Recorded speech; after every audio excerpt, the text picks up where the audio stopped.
에스겔 1장 1절에서 3절 말씀을 가지고 고난 중에도 임하는 하나님 나라라는 제목으로 나누도록 하겠습니다.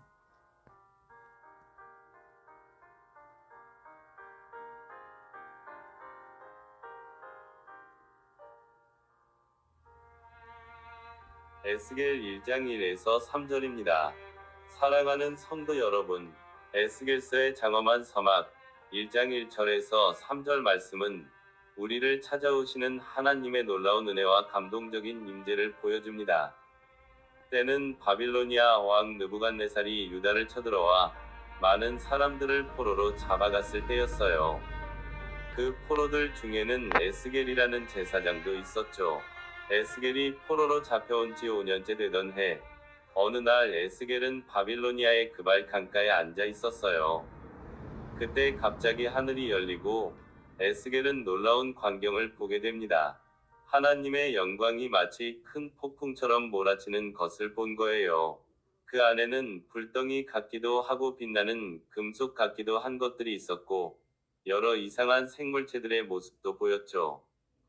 이것이 바로 에스겔이 하나님의 부르심을 받는 첫 장면입니다. 쉽게 말하면 에스겔이 힘든 포로 생활을 하던 중에 하느님께서 놀라운 모습으로 나타나셔서 그에게 특별한 메시지를 전하기 시작하신 이야기의 시작이라고 할 수 있어요. 본문은 선지자 에스겔이 하나님의 환상을 처음으로 경험하는 장면을 기록하고 있습니다.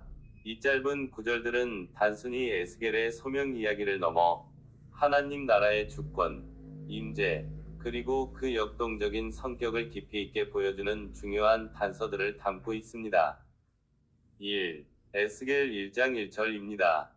아하스 왕제 30년 4월 5일에 내가 그발 강가 사로잡힌 자 중에 있을 때에 하늘이 열리며 하나님의 이상을 보았는데, 아하스 왕제 30년 4월 5일에 라는 이 구체적인 연대 표시는 역사 속에서 하나님의 계시가 임했음을 강조합니다.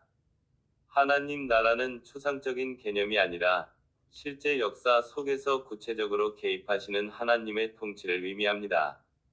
바벨론 포로라는 절망적인 상황 속에서 하나님의 역사가 시작됨을 보여주는 것입니다. 유다 왕국의 혼란과 쇠퇴 속에서 에스겔 선지자는 바벨론 땅 그발강가, 즉 포로로 잡혀온 고통과 절망의 자리에서 이 말씀을 기록하고 있습니다. 그는 자유와 희망이 사라진 듯한 암울한 현실 속에서 사로잡힌 자 중에 있더니 라고 겸손하게 자신을 소개합니다. 그리고 내가 그발강가 사로잡힌 자 중에 있을 때에 라는 말은 에스겔이 예루살렘 성전이 파괴되고 백성들이 포로로 끌려간 비극적인 상황 속에서 환상을 본 때를 말합니다. 이는 하나님 나라가 인간의 실패와 고난 속에서도 끊임없이 역사하시며 소망을 주시는 통치임을 시사합니다. 하나님의 주권은 인간의 역사적 상황에 얽매이지 않습니다. 하늘이 열리며 하나님의 이상을 보았는데 라고 했는데요. 하늘이 열리는 장면은 하나님의 초월적인 영역이 인간의 영역으로 극적으로 침투하는 것을 의미합니다. 이는 하나님 나라가 인간의 이해를 뛰어넘는 권능과 영광으로 임재함을 나타냅니다. 하나님의 이상은 단순히 개인적인 환상이 아니라 하나님의 뜻과 계획을 계시하는 특별한 사건임을 강조합니다. 닫혀있던 하늘이 열리고 인간의 상상을 초월하는 하나님의 계시가 에스겔에게 임한 것입니다. 이는 절망 가운데 있는 자들에게 찾아오시는 하나님의 주권적인 은혜를 보여줍니다. 우리의 상황이 아무리 어렵고 답답할지라도 하나님은 능히 하늘을 여시고 당신의 뜻을 나타내실 수 있는 분이십니다. 2. 에스겔 1장 2절입니다. 여호야긴 왕이 사로잡힌 지 5년째 되던 해라. 이 구절은 1절의 시간적 배경을 다시 한번 강조하며 에스겔의 환상이 유다 왕국의 멸망과 포로 생활이라는 특정한 역사적 맥락 속에서 주어졌음을 명확히 합니다.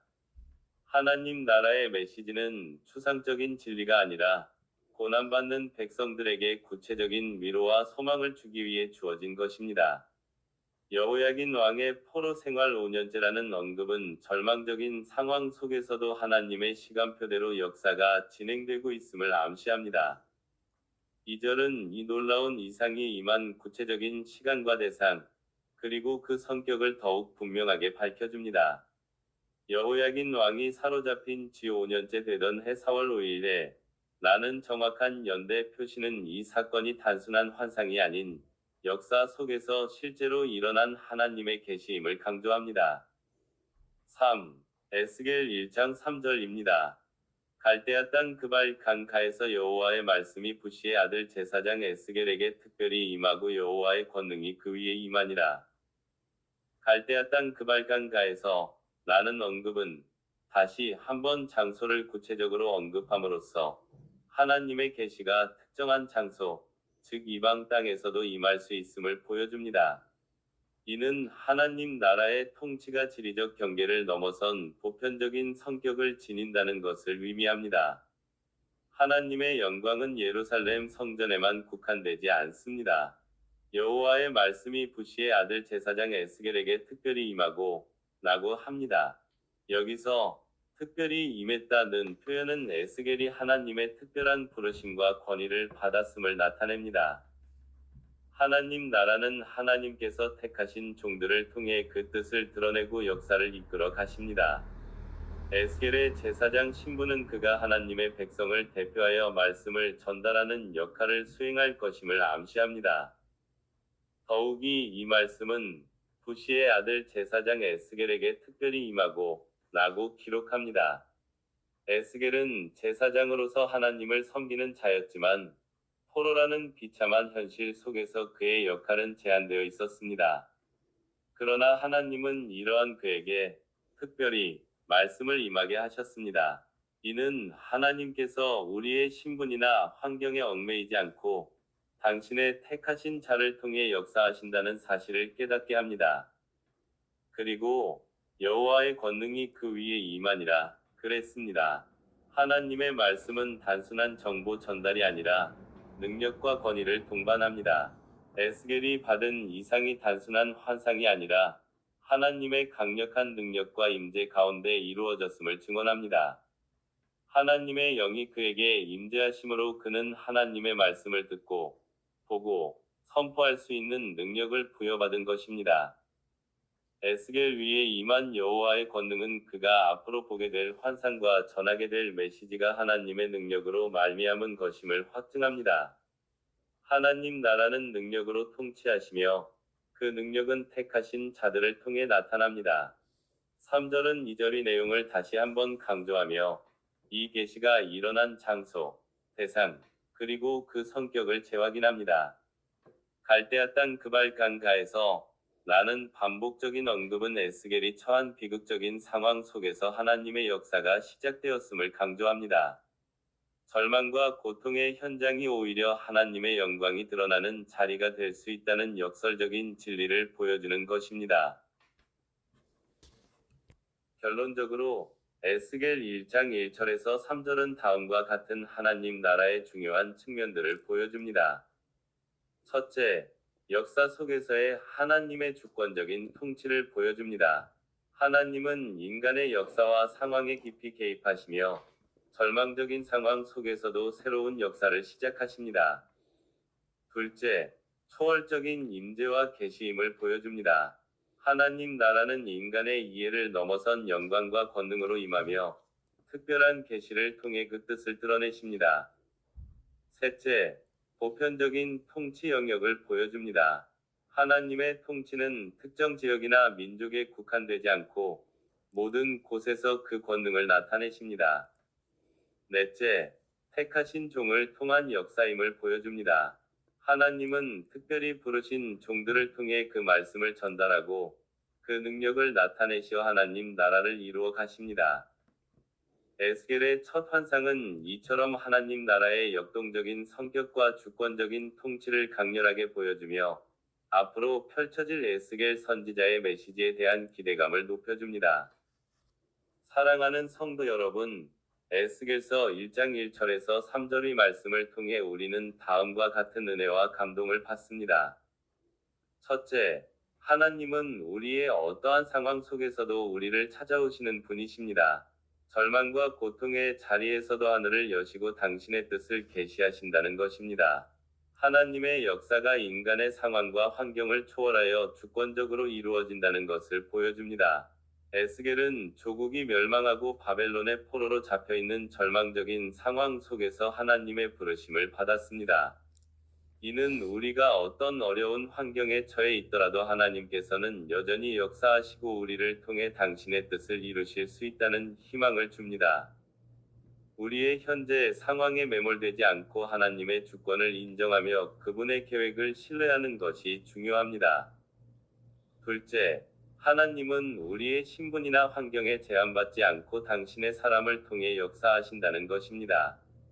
비록 포로로 잡혀온 제사장이었지만 하나님은 에스겔을 특별히 택하시어 당신의 말씀을 전하는 도구로 사용하셨습니다. 하나님의 계시는 추상적이거나 막연한 것이 아니라 구체적인 시간과 장소 속에서 개인에게 임한다는 것을 알 수 있습니다. 에스겔은 특정한 날짜와 장소에서 하나님의 이상을 보았습니다. 이는 하나님께서 우리의 일상생활 속에서 우리가 처한 현실 속에서 우리와 소통하시고 계시를 주실 수 있다는 것을 의미합니다. 우리는 우리의 삶의 현장에서 하나님과의 만남을 기대하고 그분의 음성에 귀 기울여야 합니다. 셋째, 하나님의 말씀은 능력이 있습니다. 하나님의 권능이 에스겔에게 임했을 때 그는 하나님의 이상을 보고 선포할 수 있었습니다. 우리에게 주시는 하나님의 말씀 또한 우리의 삶을 변화시키고 새로운 능력을 부여하는 힘이 있다는 사실을 기억해야 하겠습니다. 하늘이 열리는 경험은 평범한 차원을 넘어선 하나님의 특별한 계시와 임재를 상징합니다. 이는 우리가 마음을 열고 간절히 하나님을 구할 때 우리의 이해를 뛰어넘는 놀라운 하나님의 역사를 경험할 수 있다는 것을 보여줍니다. 우리는 닫힌 마음이 아니라 열린 마음으로 하나님을 대하며 그분의 놀라운 역사를 기대해야 합니다. 하나님의 말씀이 단순한 정보 전달이 아니라 권능을 지닌 살아있는 역사라는 것을 강조합니다. 나 여호와의 말씀이 특별히 임하고 여호와의 권능이 그 위에 임하니라는 표현은 하나님의 말씀이 에스겔에게 강력하게 역사하여 그를 선지자로 세우시고 사명을 감당하게 하는 원동력이 되었음을 보여줍니다. 오늘날 우리에게도 하나님의 말씀은 능력이 있어 우리의 삶을 변화시키고 우리를 통해 하나님의 뜻을 이루어 가십니다. 우리는 하나님의 말씀을 경외하고 순종하며 그 능력을 경험해야 합니다.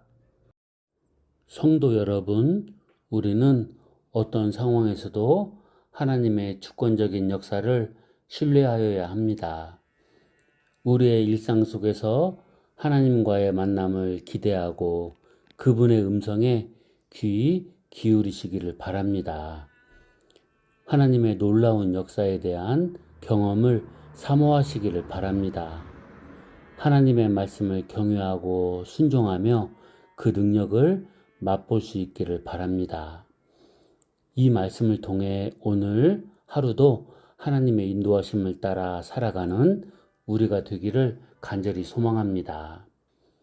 오늘 이 말씀을 기억하며 우리의 삶의 자리에서 역사하시는 하나님의 은혜를 깊이 경험하는 저와 여러분이 되시기를 간절히 기도합니다. 아멘.